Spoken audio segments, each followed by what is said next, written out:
നമ്മളിന്നേ പൂരിക്കും ചപ്പാത്തിക്കൊക്കെ വേണ്ടി ഉണ്ടാക്കുന്ന ഒരു മസാലയാണ് കേട്ടോ. ഇത് നല്ല ടേസ്റ്റാണ്. ഇത് കുറച്ച് വെറൈറ്റി ആയിട്ട് ഉണ്ടാക്കി നോക്കിയാലോ. ഇതിനായിട്ട് ഞാനിവിടെ 2 അത്യാവശ്യം വലിയ ഉരുളക്കിഴങ്ങ് എടുത്തിട്ടുണ്ട് കേട്ടോ. നമ്മളിത് കുക്കറിൽ വേവിച്ചെടുക്കുകയാണ് ചെയ്യുന്നത്. അപ്പോൾ വലിയ കഷ്ണങ്ങളാക്കി മുറിച്ചെടുത്തതിന് ശേഷം ഇതിലേക്ക് ഇട്ട് കൊടുത്ത് പിന്നെ നമ്മളിതിലേക്ക് അത്യാവശ്യം വലിയൊരു ക്യാരറ്റും കൂടെ ചേർത്ത് കൊടുക്കുന്നുണ്ട്. പിന്നെ 1 കപ്പ് വെള്ളം, പിന്നെ നമ്മളിതിലേക്ക് 1/2 സ്പൂണോളം ഉപ്പ്, 1/2 സ്പൂണോളം മഞ്ഞൾപ്പൊടി ഇതും കൂടെ ചേർത്ത് ഒന്ന് ഇളക്കി കൊടുക്കാം കേട്ടോ. ഈ ഉപ്പൊക്കെ ഇതിൽ പിടിക്കാൻ വേണ്ടിയിട്ടാണ്. ഇങ്ങനെ ഉണ്ടാക്കി കഴിഞ്ഞാൽ ഒരു പ്രത്യേക ടേസ്റ്റാണ്. ഇത് തന്നെ നമുക്ക് മസാല ദോശയ്ക്കും ഉണ്ടാക്കിയെടുക്കാം. ഇതേ മസാല തന്നെ അടച്ച് വെച്ച് കുക്കർ ഒരു 3 വിസിൽ മീഡിയം ഫ്ലെയിമിൽ വരുന്നവരെ നമുക്ക് വെക്കാം കേട്ടോ. അപ്പോൾ ഇനിതാ വിസിലൊക്കെ 3 വിസിൽ പോയതിന് ശേഷം സ്റ്റൗ ഓഫ് ചെയ്തിട്ടുണ്ട്. ഇനി ഒരു 3 സവാള, 2 തക്കാളി, 4 പച്ചമുളക്, ചെറിയ കഷ്ണം ഇഞ്ചി, പച്ചമുളക്, മല്ലിയില ഇത്രയും അരിഞ്ഞെടുത്തിട്ടുണ്ട്.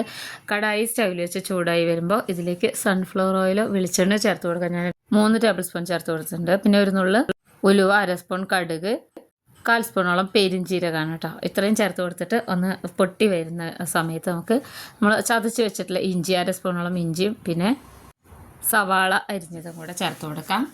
ഇതിനോടൊപ്പം തന്നെ പച്ചമുളക്, നമ്മൾ ബാക്കി തക്കാളി ഒഴിക്കുക, ബാക്കിയെല്ലാം കൂടെ ഇട്ട് കൊടുക്കുകയാണ് ചെയ്യുന്നത്. കറിവേപ്പിലയും ചേർത്ത് കൊടുത്തിട്ടുണ്ട്. ഇനി ഇതിനൊന്ന് ഇളക്കിയെടുക്കണം കേട്ടോ. ഇങ്ങനെ ഒന്ന് ഇളക്കി കൊടുത്ത് ഒത്തിരി ഇങ്ങനെ വഴറ്റി എടുക്കുകയല്ല ചെയ്യുന്നത്. നമ്മൾക്കിങ്ങനെ കടിക്കാൻ കിട്ടുന്നൊരു പരുവത്തിലായി കിട്ടണം കേട്ടോ. നന്നായിട്ട് ഇളക്കി കൊടുത്തതിന് ശേഷം നമുക്കിതിലേക്ക് തക്കാളി ചേർത്ത് കൊടുക്കാം കേട്ടോ. ഇത്രയേ ആവേണ്ട കാര്യമുള്ളൂ. സവാള ഒത്തിരി വഴറ്റിയെടുക്കണ്ട. ഇനി ഇതിലേക്ക് തക്കാളി, അരിഞ്ഞു വെച്ച തക്കാളിയും കൂടെ ചേർത്ത് കൊടുത്തിട്ട് നന്നായിട്ടൊന്ന് ഇളക്കി യോജിപ്പിച്ച് കൊടുക്കാം കേട്ടോ. ഒരുമിച്ചിട്ട് കൊടുക്കരുത് തക്കാളിയും സവാളയും കൂടെ. തക്കാളി ഇട്ട് കൊടുക്കുന്നതിന് മുന്നേ സവാളയൊക്കെ ഒന്ന് ചെറുതായിട്ടൊന്ന് വഴന്നു വരണം, എന്നാലേ വിചാരിച്ച ടേസ്റ്റ് കിട്ടുള്ളൂ. അടച്ചു വെച്ചിട്ട് ലോ ഫ്ലെയിമിലിട്ട് കൊടുക്കാം. പിന്നെ ഇളക്കി കൊടുക്കുന്നുണ്ട് ഇടയിലിടയിൽ.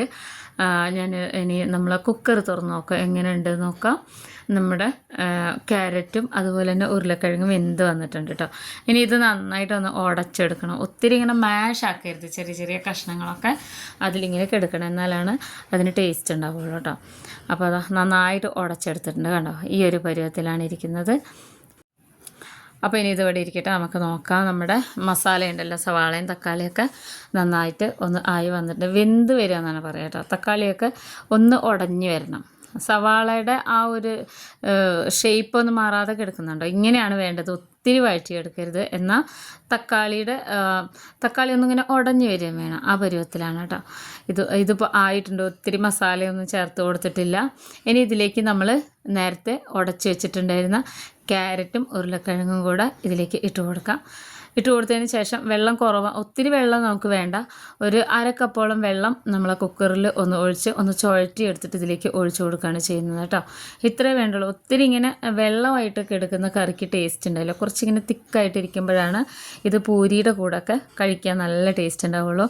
ഇത് നമ്മുടെ പൂരി മസാലേനേക്കാളും ടേസ്റ്റ് ചില റെസ്റ്റോറൻറ്റിലും അതുപോലെ തന്നെ തട്ടുകടയിലൊക്കെ പോയാൽ നല്ല ടേസ്റ്റ് കിട്ടാറില്ലേ. അപ്പോൾ ഈ ഒരു രീതിയിലും ഉണ്ടാക്കി നോക്കിയാൽ അങ്ങനെ ഒരു ടേസ്റ്റ് കിട്ടും. പിന്നെ നമ്മൾ ഇനി ഇതിലേക്ക് ഒന്ന് തിളച്ച് വന്നു കഴിഞ്ഞാൽ കുറച്ച് മല്ലിയില ഇട്ട് കൊടുക്കാം. മല്ലിയില കൂടാതെ ഒരു ഇൻഗ്രീഡിയൻസും കൂടെ ചേർത്ത് കൊടുക്കുന്നുണ്ട്. നല്ലൊരു ടിപ്പും കൂടിയാണ് കേട്ടോ.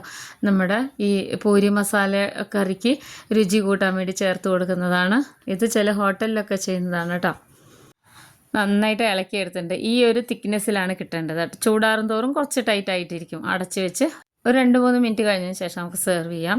അപ്പോൾ ഈ ഒരു സമയത്ത് ചെറിയൊരു ചൂട് ഇതിനുണ്ട് കേട്ടോ. ഈ ഒരു സമയത്ത് ഞാനിതിൽ ചേർത്ത് കൊടുക്കുന്ന ഒരു ഇൻഗ്രീഡിയൻസ് എല്ലാവർക്കും കിട്ടുന്ന ഒരു സാധനമൊക്കെ തന്നെയാണ് കേട്ടോ. ആദ്യം ഒന്ന് ഇളക്കി കൊടുക്കാം. നമ്മുടെ പൂരി മസാലയുടെ കറക്റ്റ് ടെക്സ്ചറിലായിട്ടുണ്ട്, ഒത്തിരി ലൂസാവാതെ. അടിപൊളി ടേസ്റ്റാണ് ഇങ്ങനെ കഴിക്കാൻ. പിന്നെ ഇത് കസൂരി മേത്തിയാണ് കേട്ടോ. കസ്തൂരി മേത്തി എന്നൊക്കെ പറയും, ഉലുവയിലാണ്.